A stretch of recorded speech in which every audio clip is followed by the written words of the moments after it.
बिस्मिल्लाहिर्रहमानिर्रहीम। जैसा कि आप देख रहे हैं कि आज यहाँ डाम बंदर में तमाम छोटे बड़े माहीगीर जमा हैं। इनका मकसद सिर्फ ये है कि हमारे समंदर को और हमारे किनारों को इन गैर मकामी माहीगीरों से निजात दिलाई जाए, वरना कल को हम अपने ही मुल्क में अपने ही साहिल पर इनकी गुलामी करते नजर आएंगे। हमारी नस्लों के पास जरिया माश सिर्फ समंदर है, हमारे पास कोई ज़मींदारी नहीं है। हम सोनमियानी डाम बेड़ा के माहीगीर 200-250 साल से यहाँ आबाद हैं और माहीगीरी के अलावा हमारा कोई रोज़गार नहीं। अगर ये भी हमसे छीन लिया गया तो हम कहाँ जाएंगे। इन गैर मकामी लुटेरों को निकालने के लिए हमें अपना रोज़गार बंद करना पड़ा, एहतजाज करना पड़ा, भूख हड़ताल करनी पड़ी तो हम करेंगे।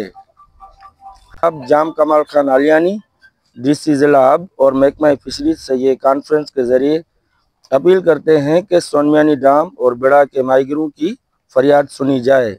अगर इसके लिए अपने रोज़गार की कुर्बानी देनी है तो हम वो भी देने को तैयार हैं, मगर जो फैसला डाम सोनमियानी के मौजूदीन ने फिश मालकान के साथ किया, इसकी पाबंदी करवाई जाए। पुलिस पर तवज्जो नहीं दे रहा है।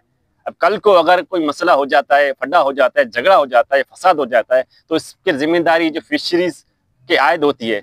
तो हम फिशरी को बोलते हैं, महकमा फिशरी को बोलते हैं कि जब तक हमारा मसला हल नहीं होता है, आप इनको पाबंद किया जाए। जो कश्तियां जा रही हैं, जो मकामी है, जो गैर मकामी है, उनको पाबंद किया जाए, ताकि कोई मसला अगर हो गया तो उनकी जिम्मेदारी पुलिस पर भी आती है, फिशरी डिपार्टमेंट पर भी आती है।